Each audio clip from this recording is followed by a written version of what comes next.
اس کے لیے خاص ہے کہ جس نے پانی جیسی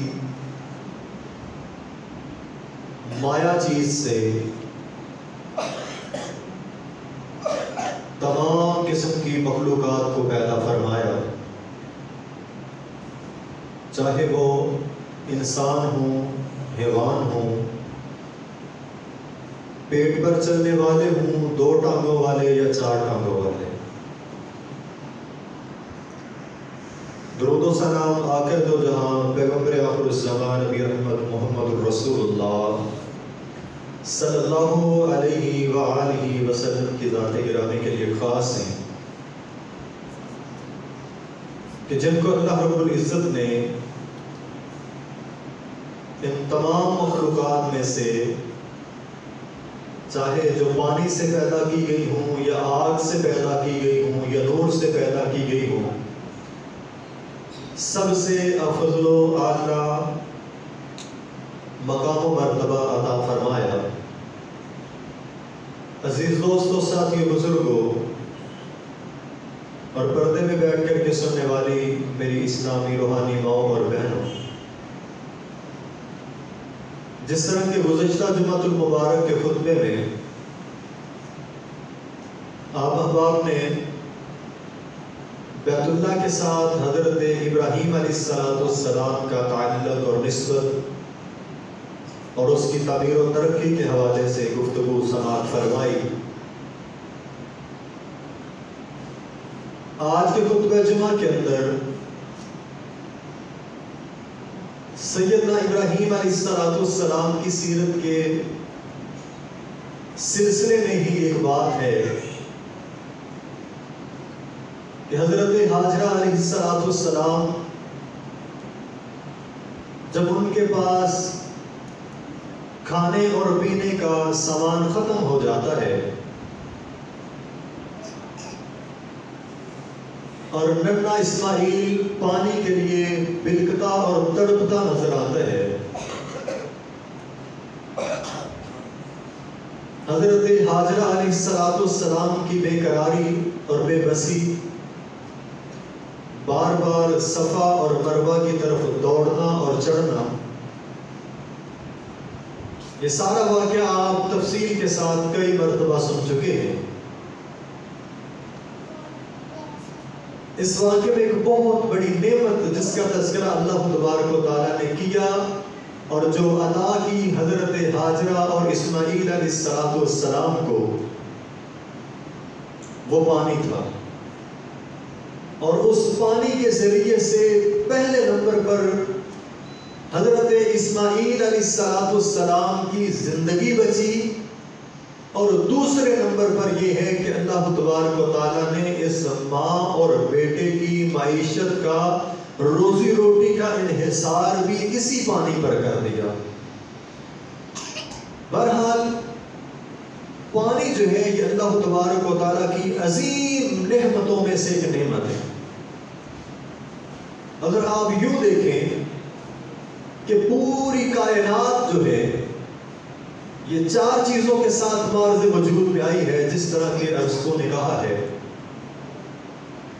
پانی، ہوا، آگ اور مٹی، یہ 4 چیزوں کا مرکب پوری انسانیت کائنات کے اندر جتنی چیزیں وجود رکھتی ہیں اسی سے ہی تخلیق ہوئی ہیں۔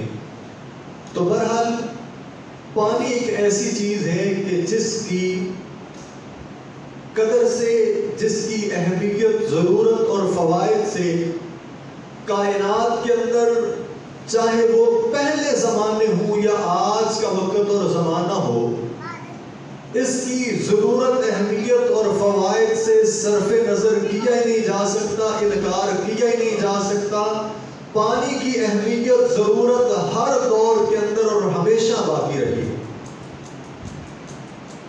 تو بہرحال پانی کا تذکرہ اللہ تبارک و تعالیٰ نے قرآن مجید کے اندر 58 مقامات پر کیا ہے، یعنی 2 کم 60 مقامات پر اللہ تبارک و تعالیٰ نے پانی کا تذکرہ قرآن مجید کے اندر کیا ہے، مختلف طریقوں سے، مختلف اعتبار سے اور مختلف اس کی وجہتوں سے اور توجیحات سے اللہ تبارک و تعالیٰ نے 58 مرتبہ قرآن مجید کے اندر پانی کا تذکرہ کیا ہے، جس سے اس پانی کی اہمیت، ضرورت، اس کے فوائد کا اندازہ کیا جا سکتا ہے۔ یعنی اس عظمت والی کتاب کے اندر کہ جس کا ایک ایک لفظ، کیا ایک ایک حرف بڑی اہمیت کا حامل ہے، اللہ تبارک و تعالیٰ وہاں اس پانی کا تذکرہ جو ہے وہ 58 مرتبہ کرتے ہیں۔ پھر اس کے بعد بحر کا تذکرہ، یعنی سمندر کا تذکرہ اللہ تبارک و تعالیٰ نے اس قرآن مجید کے اندر 32 مرتبہ کیا ہے۔ اور بحر کے مقابلے کے اندر ہے بر، یعنی خشکی، تری کے مقابلے کے اندر خشکی ہے، اور خشکی کا اللہ تبارک و تعالیٰ نے قرآن مجید کے اندر 13 مقامات کے اوپر تذکرہ کیا ہے۔ تو یعنی کہنے کا مطلب یہ ہے کہ یہاں خشکی کا تذکرہ صرف 13 مرتبہ، اور تری کا، سمندروں کا تذکرہ 32 مرتبہ، پانیوں کا جو ذکر ہے وہ 58 مرتبہ ہے۔ تو اس سے پانیوں کی اہمیت، اس کی توقیر، اس کی فضیلت اور ضرورت کا اندازہ کیا جا سکتا ہے کہ پانی انسانی زندگی کے لیے کیا، ہر طرح کی مخلوقات کے لیے کتنی زیادہ ضرورت و اہمیت رکھتا ہے، چاہے وہ انسان ہوں، حیوان ہوں، جمادات ہوں، نباتات ہوں، حشرات ہوں، چرند پرند، یا حتیٰ کہ زمین تک، ہر چیز کو پانی کی ضرورت اہمیت ہوتی ہے۔ اور اللہ تبارک و تعالیٰ جس قوم پر راضی ہوتے ہیں اس پر پانیوں کے دروازے کھول دیتے ہیں۔ فرمایا وَفِي السَّمَاءِ رِزْقُكُمْ، فرمایا رزق تمہارا آسمان میں۔ تو کیا ہمارا رزق اگر ہم دیکھیں تو آسمان سے اترتا ہے؟ نہیں، بلکہ ہم کھیتی بیجتے ہیں، زمین سے نکلتا ہے۔ انسان جو کچھ بھی استعمال کرتا ہے وہ سارے کا سارا زمین سے نکلتا ہے۔ آسمان میں کیا ہے؟ آسمان میں اللہ تبارک و تعالیٰ نے پانیوں کے خزانے رکھے ہوئے ہیں۔ زمین کے اندر جو کچھ بھی ہے یہ سارے کا سارا سٹاک ہے، اور سٹاک جو ہے جب تک اس میں اضافہ نہ ہو ختم ہوتا جاتا ہے، اور اس سٹاک کے اندر بڑھوتری جو ہوتی ہے، برکت ہوتی ہے، اس سٹاک کے اندر جو اضافہ ہوتا ہے وہ آسمان سے برسنے والی بارشوں کے ذریعے سے ہوتا ہے۔ اور اگر اللہ تبارک و تعالیٰ بارشوں کو روک لے تو پوری کائنات کے اندر قحط سالی برپا ہو جاتی ہے، اور جب قحط برپا ہو جاتا ہے آپ کو پتہ ہے پھر جو حاضر سٹاک ہوتے ہیں ان میں سے بچتا ہی کچھ نہیں ہے۔ اسی لیے تو یوسف علیہ السلام نے کہا تھا کہ اے میری قوم، تمہارے اوپر 7 سال جو آئیں گے بڑے سرسبز و شاداب ہوں گے، آسمان سے بڑی بارشیں آئیں گی۔ اگر تم بچنا چاہتے ہو تو وہ جو پہلے 7 سالوں کے اندر تم کھیتی باڑی کرو گے وہ خزانہ اور غلہ اسی طرح سٹوں کے اندر سنبھال کر کے رکھتے جانا، اور جو بعد میں 7 سال خشکی اور قحط سالی آئیں گے وہ تمہارے کام آ جائے گا۔ تو یہ اللہ تبارک و تعالیٰ کا نظام اور قدرت ہے کہ زمین سے جو کچھ بھی نکلتا ہے یہ سٹاک ہوتا ہے جس کو انسان کھاتے جاتے ہیں۔ بڑھوتری آسمان سے نازل ہونے والے پانی کے ساتھ ہوتی ہے، اسی لیے فرمایا فِي السَّمَاءِ رِزْقُكُمْ، تمہارا رزق اللہ تعالیٰ نے آسمانوں میں رکھا ہوا ہے۔ تو پانیوں کا تذکرہ ہم اگر قرآن مجید کے اندر دیکھیں تو کئی ایک مقامات پر ہے۔ میں کچھ مقامات کا ذکر آپ کے سامنے رکھتا ہوں کہ اللہ تعالیٰ نے جو قرآن مجید کے اندر ذکر کیا ہے۔ پہلا جو مقام میں نے آپ کے سامنے پڑھا ہے سورہ طارق 30واں پارہ، اللہ تبارک و تعالیٰ فرماتے ہیں اے انسان ذرا دیکھ اپنی تخلیق اور پیدائش کی طرف، خُلِقَ مِن مَاءٍ دَافِقٍ، تمہیں ایک حقیر قطرے سے پیدا کیا، ایک ٹپکنے والے پانی سے، بدبودار پانی سے تمہیں بنایا گیا اور پیدا کیا گیا ہو، جو پشت سے اور پسلیوں سے نکلتا ہے۔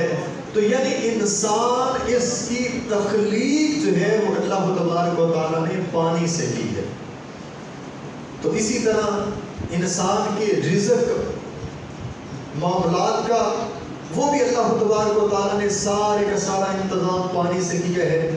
فرمایا فَلْيَنظُرِ الْإِنسَانُ إِلَىٰ طَعَامِهِ أَنَّا صَبَبْنَا الْمَاءَ صَبًّا ثم شققنا الارض شقا فانبتنا فيها حبا وعنبا وقضبا وزيتونا ونخلا وحدائق غلبا وفاكهة وابا متاعا لكم ولانعامكم۔ اے انسان دیکھ اپنی خوراک کی طرف، آسمان سے پانی ہم برساتے ہیں اور بیج زمین کے اندر بند ہو جاتے ہیں، زمین پھٹتی ہے، اس سے انگوریاں نکلتی ہیں، اور یہ آسمانوں سے آیا ہوا پانی اس کے ساتھ یہ ساری چیزیں سراب ہوتی ہیں، اور تمہارے لیے اناج، گلے اور مختلف قسم کے پھل فروٹ نکلتے ہیں۔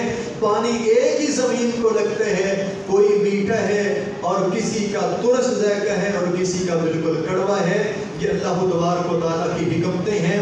تو فرمائے کہ دوسرا مقام پانی کا تذکرہ جہاں اللہ تبارک و تعالیٰ نے قرآن مجید کے اندر کیا، آگے تیسرا مقام ہے، فرمایا وَأَنزَلْنَا مِنَ الْمُعْصِرَاتِ مَاءً ثَجَّاجًا لِنُخْرِجَ بِهِ حَبًّا وَنَبَاتًا وَجَنَّاتٍ أَلْفَافًا إِنَّ يَوْمَ الْفَصْلِ كَانَ مِيقَاتًا۔ اوے خاموش ہو جائے، اللہ سے اٹھے بیٹھے، تمیز ہی نہیں ہے، جمعے کا خطبہ ہو رہا ہے، باتیں کیے جا رہے ہیں۔ فرمایا ہم نے یہ بادلوں سے پانی نازل کیا، آسمان سے، اور اس کے ذریعے سے ہم نے تمہاری معیشت کو مضبوط کیا ہے،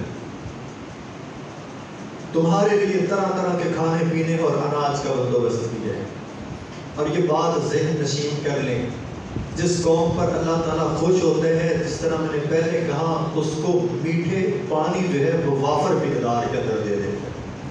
نوح علیہ السلام نے اپنی قوم سے یہی کہا تھا کہ اے میری قوم، اگر چاہتے ہو معیشت مضبوط ہو جائے اور تمہارے پاس رزق وافر ہو جائے، پھر اللہ تبارک و تعالیٰ سے توبہ کرو، استغفار کرو۔ فَقُلْتُ اسْتَغْفِرُوا رَبَّكُمْ إِنَّهُ كَانَ غَفَّارًا يُرْسِلِ السَّمَاءَ عَلَيْكُمْ مِدْرَارًا وَيُمْدِدْكُمْ بِأَمْوَالٍ وَبَنِينَ وَيَجْعَلْ لَكُمْ جَنَّاتٍ وَيَجْعَلْ لَكُمْ أَنْهَارًا مَا لَكُمْ لَا تَرْجُونَ لِلَّهِ وَقَارًا۔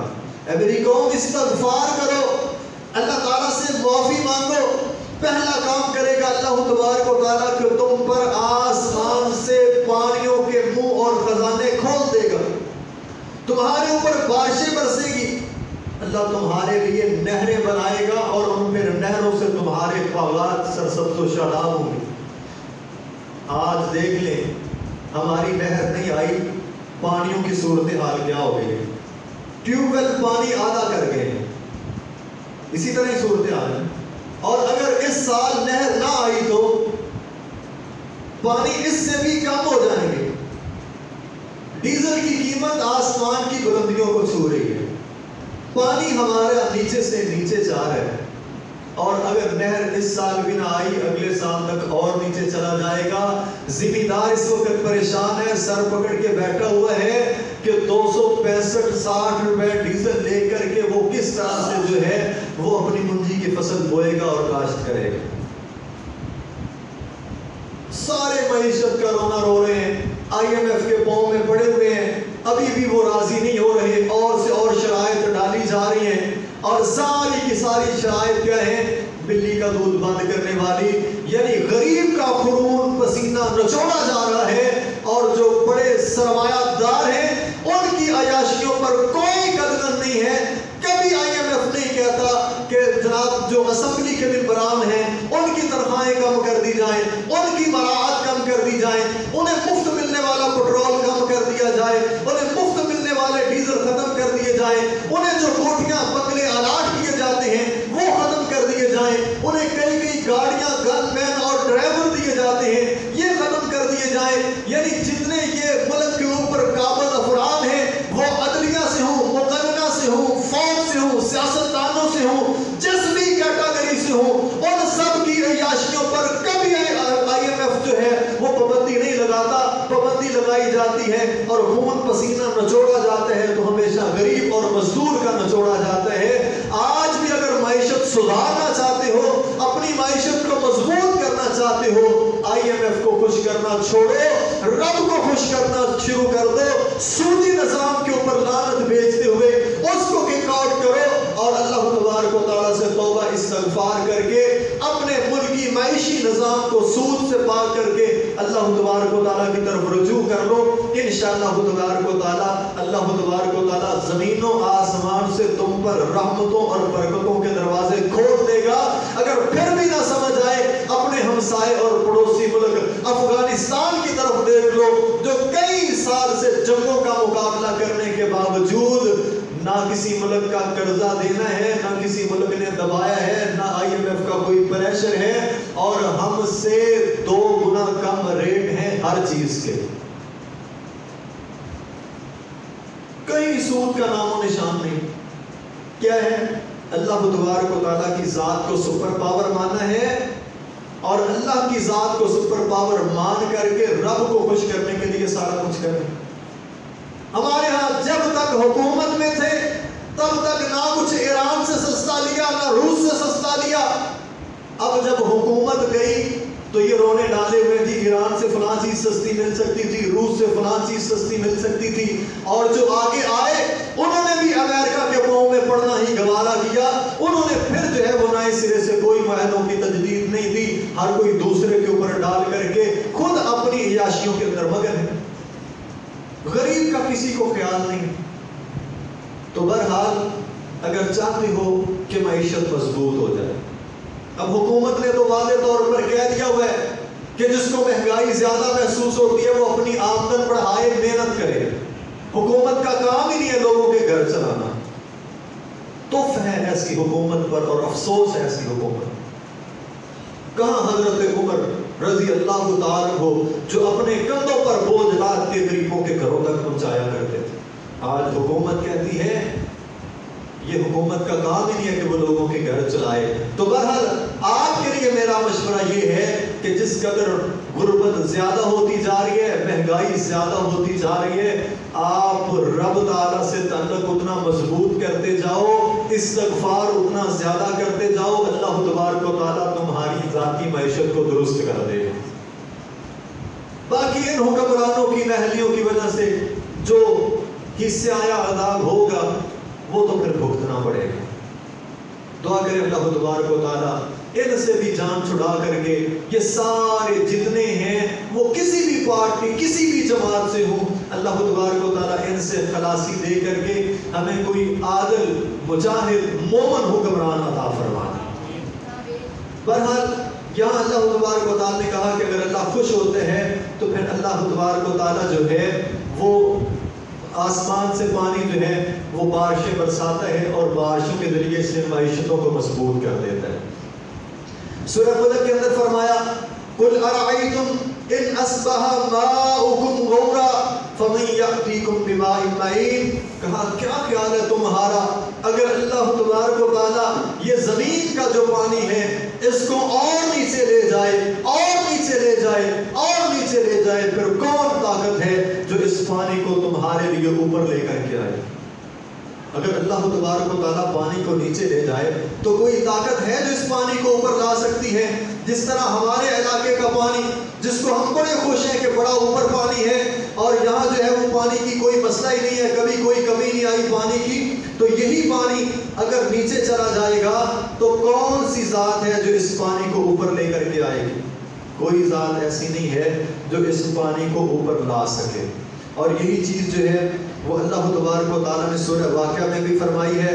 فرمایا أَفَرَأَيْتُمُ الْمَاءَ الَّذِي تَشْرَبُونَ أَأَنْتُمْ أَنزَلْتُمُوهُ مِنَ الْمُزْنِ أَمْ نَحْنُ الْمُنزِلُونَ وَلَوْ نَشَاءُ لَجَعَلْنَاهُ أُجَاجًا فَلَوْلَا تَشْكُرُونَ۔ فرمایا یہ جو آسمانوں سے پانی نازل ہوتا ہے اس کو ہم آسمان سے نازل کرنے والے ہیں یا تم اسے آسمان سے اتارتے ہو؟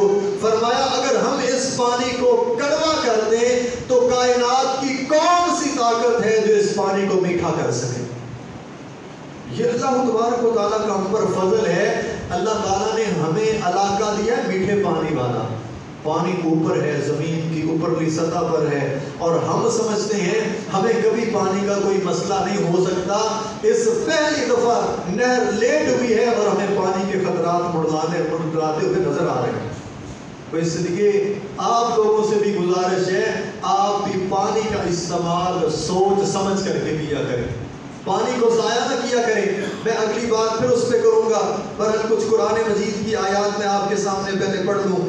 سورہ الرحمن کے اندر اللہ تبارک و تعالیٰ فرماتے ہیں مرج البحرین یلتقیان بینہما برزخ لا یبغیان فبأي آلاء ربكما تكذبان يخرج منهما اللؤلؤ والمرجان فبأي آلاء ربكما تكذبان وله الجوار المنشآت في البحر كالأعلام فبأي آلاء ربكما تكذبان. فرمایا اللہ تبارک و تعالیٰ نے دو سمندر جاری کیے ہیں اور یہ دو سمندر ایک میٹھے پانی کا ہے اور ایک کھارے پانی کا ہے. آپس میں ایک دوسرے کے اوپر بغاوت نہیں کرتے, ملتے نہیں ہیں. اور ان سمندر کے پانیوں کے اندر اللہ تبارک و تعالیٰ نے کشتیاں اور بحری جہاز چلائے ہوئے ہیں جو پہاڑوں کی طرح بلند ہیں. اب دنیا کائنات اس بات کو جانتی اور سمجھتی ہے کہ اگر یہ سمندر نہ ہوتے اور سمندروں کے ذریعے سے تجارت نہ ہوتی تو دنیا آج اس مقام تک نہ پہنچی ہوتی. اور وہ ملک جن کے پاس سمندری رستے نہیں ہیں وہ محتاج ہیں دوسرے ملکوں کے. آج بندرگاہوں کی قدر و اہمیت کا پتہ ان لوگوں کو ہے جو بندرگاہیں جن کے پاس موجود ہیں اور جن کے پاس نہیں ہے. آج دنیا بندرگاہوں کی قدر و اہمیت کو سمجھ چکی ہے. جہاں جہاز پہنچتے ہیں اور کہاں نہیں پہنچتے. چائنا کے پاس سمندر نہیں ہے اس لیے ترلے کر کے پاکستان کے یہاں سی بیگ بنوانا چاہتا ہے. کیوں؟ اپنی معیشت مضبوط کرنے کے لیے اور سمندر کا راستہ قریب کرنے کے لیے. پر اللہ تبارک و تعالیٰ نے پہلے ہی فرما دیا یہ رب کا فضل ہے تم پر کہ اللہ تبارک و تعالیٰ نے تمہیں پانی دیے ہوئے ہیں, میٹھے بھی دیے ہیں, کھارے بھی دیے ہیں اور ایسے پانی دیے ہیں جن کے اندر جہاز چلتے ہیں. اب یہ کھارا پانی بھی اللہ تبارک و تعالیٰ کی بہت بڑی نعمت ہے. سمندروں کا پانی اللہ تعالیٰ نے کھارا رکھا ہوا ہے اور اس کے اندر بڑی حکمت ہے اللہ تبارک و تعالیٰ کی کہ دونوں سمندر میٹھے پانی کا اور کھارے پانی کا کبھی ایک دوسرے کے اندر خلط ملط نہیں ہوتے, اپنی حدوں کو کراس نہیں کرتے. الگ الگ سے اگر ہیں سمندر تو وہ اسی طرح چل رہے ہیں. نظارہ دیکھنا ہو تو افریقی ممالک کے اندر دیکھا بھی جا سکتے ہیں جہاں پر دونوں سمندر ملتے ہیں. سیاح لوگ جا کے دیکھتے ہیں, رنگ بھی الگ الگ ہے, ذائقہ بھی الگ الگ ہے. آپس میں ایک دوسرے میں خلط ملط نہیں ہوتے, 7 سال چل رہے ہیں. یہ اللہ تبارک و تعالیٰ نے پردہ رکھا ہے جو نظر بھی نہیں آتا. اور پھر اس کے ساتھ ساتھ یہ ہے کہ زمین کے نیچے بھی تو ایک سمندر کی تہہ ہے, پانی ہے زمین کے نیچے. اب اس علاقے کا پانی میٹھا ہے, دوسرے علاقے کا کڑوا ہے, پھر اس سے اگلا علاقہ پھر پانی میٹھا ہے. اب یہ جگہ جگہ پر ایک جگہ بور کرے تو میٹھا پانی ہے, دوسری جگہ پر کڑوا پانی ہے. یہ اللہ تبارک و تعالیٰ کی قدرت ہے کہ کبھی رد و بدل نہیں ہوتا. جس جگہ پر جو پانی ہے وہی رہتا ہے, کوئی پانی دوسرے کے اوپر بغاوت نہیں کرتا. اور اس کے کھارے ہونے میں اللہ تبارک و تعالیٰ کی سمندروں کے بڑی حکمتیں ہیں کہ جتنی گندگی پانیوں کے اندر مکس ہوتی جاتی ہے, گندے نالے ملتے جاتے ہیں, سارا پانی جا کر کے سمندر کے اندر جذب ہوتا جاتا ہے. اور سمندر کا پانی کھارا ہونے کی وجہ سے وہ ساری بدبو کو, سارے جراثیموں کو, ہر چیز کو جو ہے وہ سمیٹتا جاتا ہے. تعفن پیدا نہیں ہوتا, بدبو پیدا نہیں ہوتی. سمندر کے اندر لاکھوں کروڑوں جانور روزانہ کی بنیاد پر مر جاتے ہیں, پانی کے اوپر تیرتے ہیں. اللہ تبارک و تعالیٰ کی حکمت دیکھیے کہ یہ پانی کھروا ہونے کی وجہ سے کبھی بھی ہماری آب و ہوا جو ہے وہ تعفن زدہ اور بدبو زدہ نہیں ہوتی. یہ اللہ تعالیٰ کی حکمتیں ہیں کہ رب تعالیٰ نے ایک پانی میٹھا رکھا ہے جو پینے کے استعمال آتا ہے, کھیتی باڑی کے کام آتا ہے. اور پھر اللہ تبارک و تعالیٰ نے کڑوے پانی رکھے ہوئے ہیں جو زمانے کی گندگی کو اور دوسری چیزوں کو سمیٹنے کے کام آتے ہیں. اور پھر اس میں بھی اللہ تعالیٰ کی قدرت اور طاقت دیکھیں کہ وہی پانی جو ہم ضائع کر دیتے ہیں, ویسٹیج ہوتی ہے, جا کر کے سمندروں میں ملتی ہے. وہاں سمندروں کے اوپر پھر سورج کی شعاعیں پڑتی ہیں اور سورج کی شعاعوں کے ذریعے سے وہی پانی بھاپ بن کر کے بادلوں کے ذریعے آسمانوں کے اوپر چڑھتا ہے اور پھر آ کر کے اللہ تبارک و تعالیٰ اس کو فلٹریشن کر کے فلٹر کر کے زمین کے اوپر برسا دیتے. اور جب آسمان سے پانی برستا ہے کھیتی اتنی تر و تازہ ہوتی ہے, اس کے ساتھ یہ زمین کے ٹیوب ویل کے پانی کے ساتھ یا نہری پانی کے ساتھ اس کی آبیاری فصلوں کی نہیں ہوتی جتنی آبیاری فصلوں کی آسمان سے آنے والے پانی کے ساتھ ہوتی. یہ اللہ تبارک و تعالیٰ کی قدرت ہے. اللہ تعالیٰ نے طاقتیں رکھی ہیں. دیکھو پانی کتنی بھاری اور وزنی چیز ہے اور ہوائیں اس کو اڑا لیتی ہیں. مٹی ہے بڑی ٹھوس ہے, بڑی سخت ہے. مٹی سے پتھر زیادہ سخت ہیں, پتھروں سے پھر لوہا اور زیادہ سخت ہوتا ہے جو پتھروں کے بھی کلیجے کاٹ کے رکھ دیتا ہے. اور لوہے سے بھی زیادہ سخت ہوتی ہے آگ جو لوہے کو بھی پگھلا کے رکھ دیتی ہے. اور اس آگ سے بھی زیادہ سخت ہوتا ہے پانی جو اس آگ کو بھی بھسم کر کے رکھ دیتا ہے. اور اس پانی سے بھی زیادہ طاقتور ہے ہوائیں جو اس پانی کو بھی اڑا کے آسمان کی بلندیوں تک لے جاتی ہیں. یہ اللہ تبارک و تعالیٰ کی قدرتیں ہیں. تو فرمایا اللہ تبارک و تعالیٰ نے واللہ خلق کل دابۃ من ماء. اللہ تبارک و تعالیٰ نے سورہ نور کے اندر فرمایا ہر چیز جو بھی ہے زمین کے اوپر چلنے والی, ریگنے والی, پیٹ کے بل چلنے والی, ہر چیز کو اللہ تبارک و تعالیٰ نے پانی سے بنایا ہے. تو جس طرح میں نے پہلے کہا کہ پانی ایک ایسی چیز ہے کہ جس کے ذریعے سے اللہ تبارک و تعالیٰ نے ہر چیز کو پیدا کیا ہے. اور پانی کی ضرورت سے انکار ہی نہیں کیا جا سکتا, چاہے انسان ہوں, جمادات ہوں, نباتات ہوں, حیوانات ہوں, جو بھی چیز ہے اللہ تبارک و تعالیٰ نے اس کو پانی سے بنایا ہے. اور پانی کی اہمیت کا اس لیے انکار ہی نہیں کیا جا سکتا کہ ہر چیز بنائی پانی سے گئی ہے اور اس کی زندگی بھی پانی کے اوپر منحصر ہے. حتیٰ کہ انسان کا اپنا وجود بھی پانی کے اوپر منحصر ہے. انسان کے اپنے وجود کے اندر 75% پانی ہوتا ہے, اور اگر پانی کی کمی ہو جائے تو بندہ بچتا نہیں ہے. اور اگر نہ محسوس ہو تو کبھی اس مریض سے پوچھیں جس کو 2 دن پخانے اور پیچس آتی ہیں, اس کی حالت کیا ہو جاتی ہے. ڈاکٹر کہتے ہیں اس کو پانی کی کمی ہو گئی ہے. اب بوتلیں لگا کے, ڈرپیں لگا کے اس کا پانی پورا کیا جاتا ہے, نمکول پلا کر کے پانی پورا کیا جاتا ہے. اور بہت سارے بچے اسی بیماری کی وجہ سے, یعنی پیچس لگے, جسم کا پانی کم ہوگا اور اللہ کو پیارے ہو جاتے ہیں. تو انسان کی زندگی کا انحصار ہی ٹوٹلی طور پر پانی کے اوپر ہے. اس لیے ابھی قرآن مجید کے بہت سے مقامات میں آپ کے سامنے پڑھنا چاہتا تھا, لیکن چونکہ وقت کم ہے میں کچھ احادیث آپ کے سامنے رکھنا چاہتا ہوں. پانی جو ہے اس کو ضائع نہ کریں. پانی کے اوپر زندگی کا انحصار ہے. پانی کی ایک ایک بوند کا ان لوگوں سے قیمت پوچھیں جن کے پاس پانی نہیں ہے. آج جو چولستان کے علاقے تھے وہاں پانی کا قید ہوا تو آپ سب کے سامنے صورتحال تھی. بہرحال پانی جو ہے نبی علیہ السلام نے اس کی بہت زیادہ قدر و فضیلت اہمیت بتائی ہے اور اس میں اسراف کرنے سے منع کیا ہے. قرآن مجید نے بھی فرمایا کلوا واشربوا ولا تسرفوا, کھاؤ پیو لیکن اسراف نہ کرو. یعنی کھانے کے اندر بھی اسراف نہیں ہے اور پینے کے اندر بھی اسراف نہیں کرنا ہے. اور ہم ہیں کہ ہم پانی کی قدر کو سمجھتے ہی نہیں ہیں. پانی فرمایا اس کے اندر اسراف نہ کرو. سیدنا سعد رضی اللہ تعالیٰ عنہ وضو فرما رہے ہیں. وضو فرماتے ہوئے نا سعد رضی اللہ تعالیٰ عنہ پانی زیادہ استعمال کر رہے ہیں. نبی علیہ السلام نے فرمایا اے سعد وضو کے اندر اسراف نہ کرو.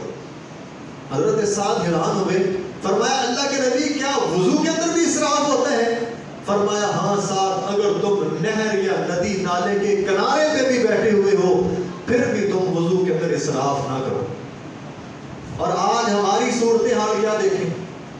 پہلے لوگ نا بالٹی کے اندر نہاتے تھے, لوٹے کے اندر وضو کرتے تھے, پانی کی بہت بچت ہوتی تھی. نبی علیہ السلام خود جو ہے وہ ایک مد کے ذریعے سے وضو کر لیتے ہیں. یہ مد ہے, اس مد کے ذریعے سے نبی علیہ السلام وضو کر لیتے اور ایک ساتھ سے نبی علیہ السلام ایک سا پانی سے نہا لیتے. یعنی 5 مد ہو تو 2.5 کلو پانی بنتا ہے. 2.5 کلو پانی سے نبی علیہ السلام غسل فرما لیتے. صحابہ کہتے ہیں کہ نبی علیہ السلام اپنے جسم پر پانی لگاتے پھر اس کو اچھی طرح مل لیتے. آج ہماری صورتحال کیا دیکھیں, لوگ ٹوٹی پہ بیٹھے بھول ہی جاتے ہیں کہ ٹوٹی کھولی ہوئی ہے, ٹوٹی کھلی اور لوگ باتیں کر رہے ہیں. اور نہانے کا تو ہمارا سسٹم ہی الٹ ہو گیا. بالٹی سسٹم کیا, نل کھولا ہوا ہے, جسم پہ صابن لگایا جا رہا ہے, نل پھر بھی کھلا ہوا ہے, ٹوٹی پھر بھی کھلی ہوئی. اور ہماری مائیں بہنیں اللہ ان پر رحم کرے, جہاں پہ تپڑی لگا کر کے, پرولی لگا لگا کر کے جھاڑو لگا کر کے کام چلایا جا سکتا ہے، وہاں پر بھی پوری موٹر چلا کر کے پائپ ہاتھ میں پکڑا ہوا ہے اور کیا ہوا ہے جی گھر دھل رہا ہے، گھنٹہ گھنٹہ 2-2 گھنٹے موٹر چلتی ہے جی گھر دھویا جا۔ یہ پانی کا اسراف ہے۔ نبی علیہ السلام نے ایک اعرابی کو وضو کا طریقہ بتایا اور وضو کے طریقے میں نبی علیہ السلام نے اپنے اعضاء کو 3 مرتبہ دھویا۔ 3 مرتبہ آزاد ہونے کے بعد نبی علیہ السلام فرماتے ہیں کہ یہ وضو ہے، اور جس نے من زاد علی ھذا فقد عصا، اور جس نے 3 مرتبہ سے زیادہ کیا، نبی علیہ السلام نے 3 الفاظ بولے ہیں، جس نے اس سے زیادہ کیا فرمایا فقد عصا وتعدى وظلم، جس نے اس سے زیادہ کیا پہلے نمبر پر اس نے نافرمانی کی، کر کیا رہا ہے وضو کر رہا ہے، اور اگر وضو میں 3 مرتبہ سے زیادہ کرتے ہیں فرمایا فقد عصا، اس بندے نے زیادتی کی ہے، وتعدى، اور اس نے جناب حد سے تجاوز کی ہے، وظلم، اور اس بندے نے ظلم کیا ہے جس نے پانی کا وضو کرتے ہوئے بھی خیال نہیں کیا۔ آج ہم دیکھیں ہم پانی کی اہمیت کیا دیتے ہیں، ہم پانی کا کتنا خیال کرتے ہیں۔ اس لیے میں نے کہا کہ قرآن مجید نے پانی کا تذکرہ 58 مرتبہ قرآن مجید کے اندر کیا، پانی کی اہمیت کے ذریعے، اور 32 مرتبہ سمندروں کا تذکرہ کیا، اور 13 مرتبہ اللہ تعالیٰ نے خشکی کا تذکرہ کیا۔ وہ اس لیے کہ زمین جو ہے وہ تو بہت کم ہے، سمندر اور پانی جو ہے یہ 70.9% حصہ دنیا کا پانی کے اوپر منحصر ہے، اور پیچھے 29.1 جو ہے وہ حصہ بنتا ہے خشکی کا، باقی سارے کا سارا پانی۔ اور پانی کو اللہ تبارک و تعالیٰ نے بہت زیادہ اہمیت دی، اور رسولوں نے اسی لیے کہا تھا کہ پانی، ہوا، آگ اور مٹی، اس کے ذریعے سے پوری انسانیت جو ہے، پوری کائنات جو کچھ بھی اس کے اندر ہے وہ سب کا سب جو ہے وہ اس کی تخلیق اسی پانی